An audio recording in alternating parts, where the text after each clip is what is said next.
নমস্কার বন্ধুরা, আজকে আমি ফিরে এসেছি একটি নতুন রেসিপি আলু পটল চিংড়ির রেসিপি নিয়ে। আলু পটল চিংড়ি আমরা কে না ভালোবাসি। বিয়েবাড়ি গেলে মেনুতে যদি আলু পটল চিংড়ি হয় আমাদের সকলেরই জিভে জল চলে আসে।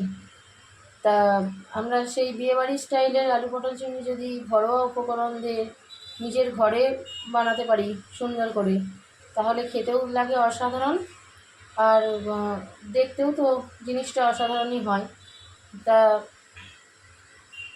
এইরকম সুন্দর কালারের মুখরোচকভাবে বাড়িতে বানিয়ে নিতে গেলে আমরা যে টিপস ফলো করে আমার নিজের মতো করে আমি আলু পটল চিংড়িটা বানিয়েছি সেটা দেখতে গেলে আসুন রেসিপিটা শুরু করে দিই।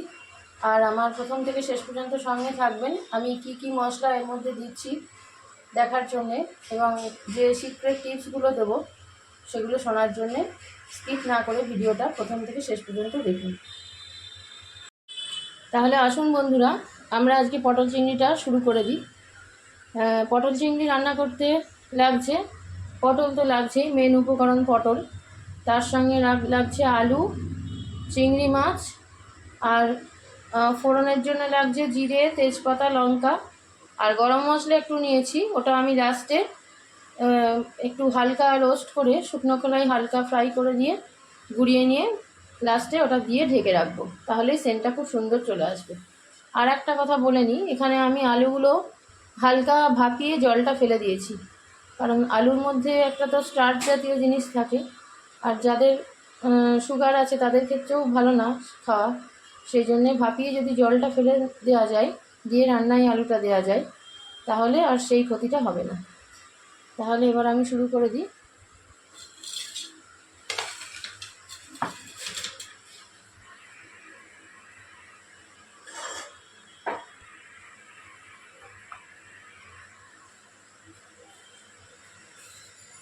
প্রথমে কড়াতে তেল দিয়ে দিলাম,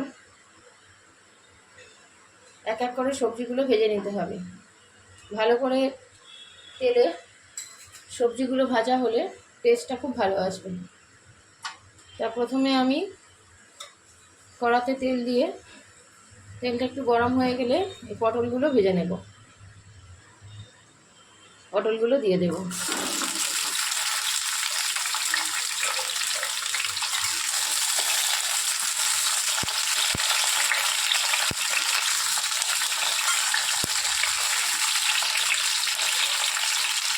ফ্লেমটা জোরে রেখে পটলগুলো লাল করে ভেজে নেব।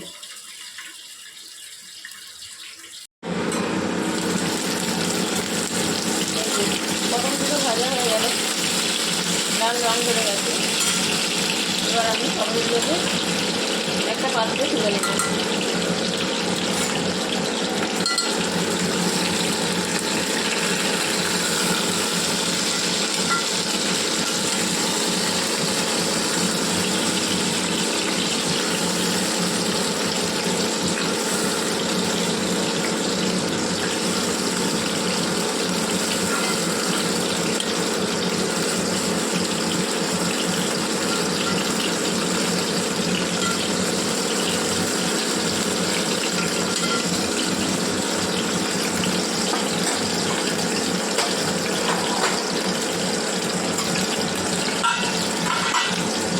এবার আমি ওই তেলেই ভাপিয়ে রাখা আলুগুলো ভেজে নেব।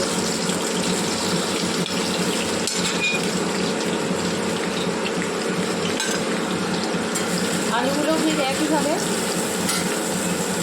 লাল করে ভেজে নেব।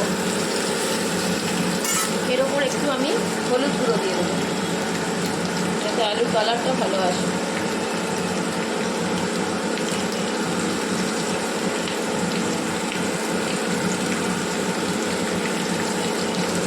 আলুগুলো কিন্তু আমি সেদ্ধ করিনি, জাস্ট ভাপিয়ে নিয়ে জলটা ফেলে দিয়েছি।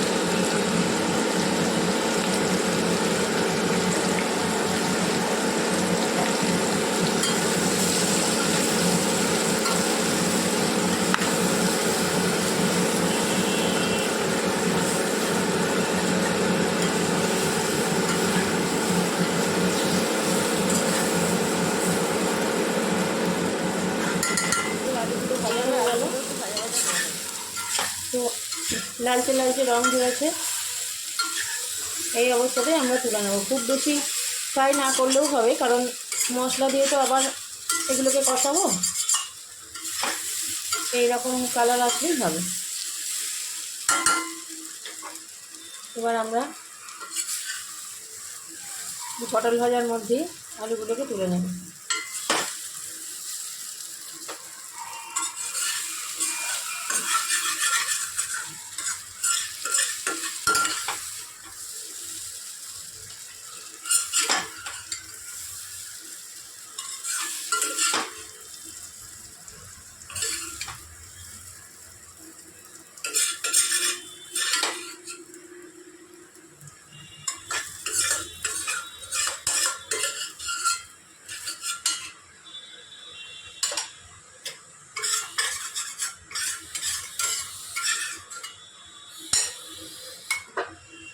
এবার কড়াতে আমি আবার খানিকটা পরিমাণ মতো তেল দিয়ে নেব। খুব বেশি তেল দেওয়ার দরকার নেই, কারণ আলু আর পটলগুলো তো আলাদা করে তেলে ভাজা হয়েছে, ওখানে বেশ খানিকটাই তেল লেগেছে, সেই জন্যে অল্প পরিমাণ তেল দিয়ে নিলাম। এর মধ্যে ফোড়ন হিসাবে দেব একটা শুকনো লঙ্কা, তেজপাতা,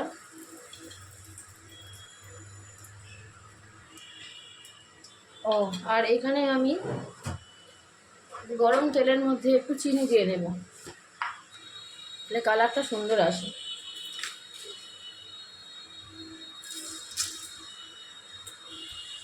চিনিটা একটু যতক্ষণ তেলের মধ্যে গলে গিয়ে লাল রং না ধরে ততক্ষণ চিনিটাকে একটু চাচাতে হবে।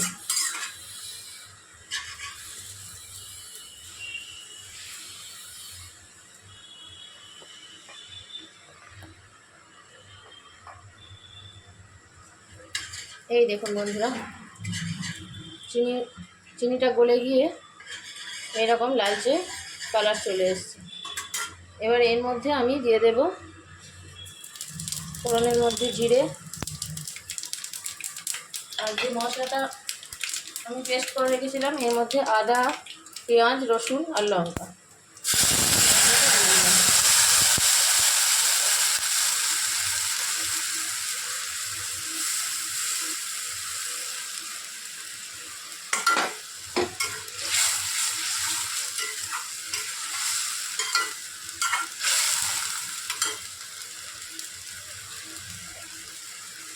এবার এর মধ্যে আর একটু হলুদ দিয়ে দেব,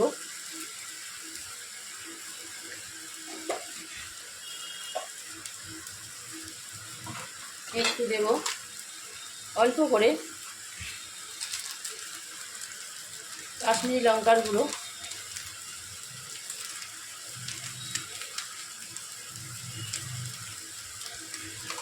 বেশি দেওয়ার দরকার নেই, কারণ চিনিটা দিয়ে একটা কালার আসবে, লালচে কালার চলে আসবে।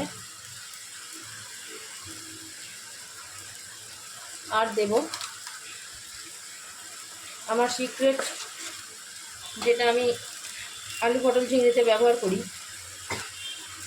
সেটা হলো একটু বিরিয়ানি মশলা, অল্প করে।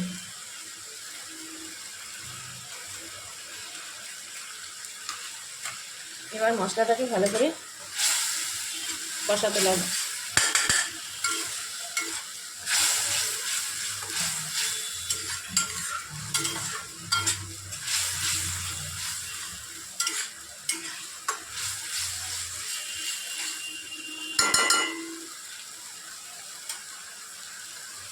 আর দেবো একটু লবণ, অল্প করে একটু লবণ।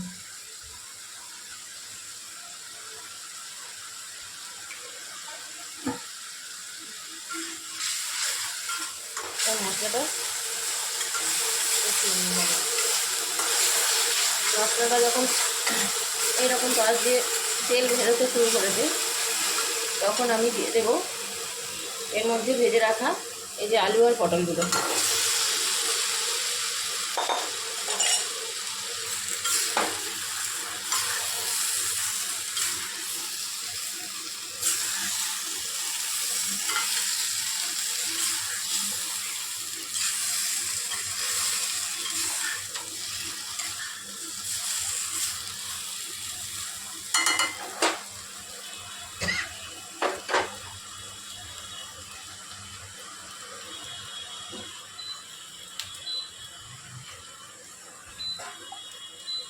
একটু গরম জল করে নিয়েছি।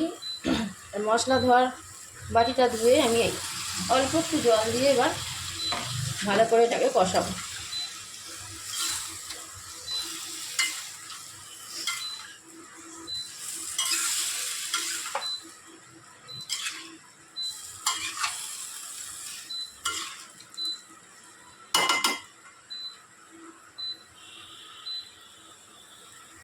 এই কষানোর সময় এবার আমি চিংড়ি মাছটা দিয়ে দেবো।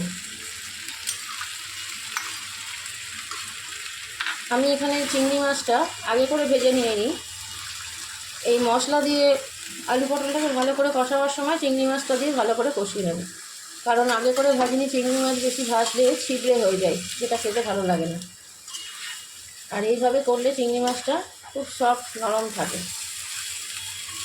চিংড়ি মাছ তো ভাজতে লাগে না বেশি, তেলে দিলেই ভাজা হয়ে যায়।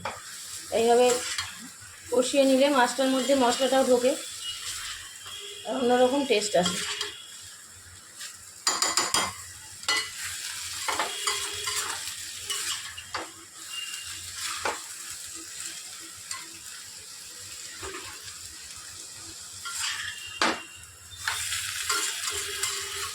যত কষানো হবে তত বেশি টেস্ট আসবে।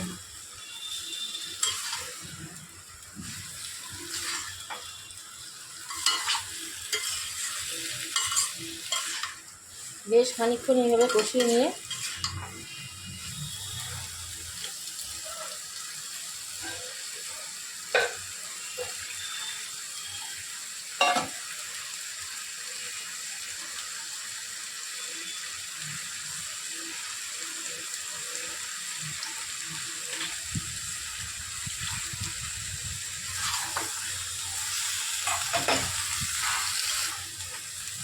কষানো হয়ে গেলে এবার আমার আগে থেকে গরম করে রাখা জলটা ঢেলে দেবো।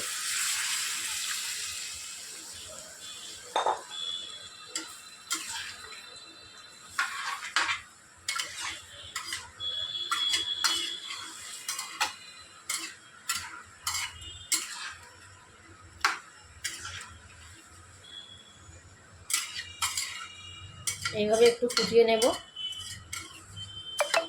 বেশিক্ষণ লাগবে না, 5 মিনিট ফোটালেই হয়ে যাবে। এই যে আমার আলু পটলের তরকারি প্রায় রেডি। আমি এর মাঝে একটু লবণ মিষ্টিটা টেস্ট করে দেখে নিয়েছি। এই লবণ মিষ্টি ঝালটা একটু চড়াচড়া করে দেবেন, তাহলে খেতে অসাধারণ হয়। আর আগে করে ওই যে বলেছিলাম যে গরম মশলাটা শুকনো কলায় রোস্ট করে নিয়েছিলাম, সেই গরম মশলা গুঁড়োটা দিয়ে দিলাম।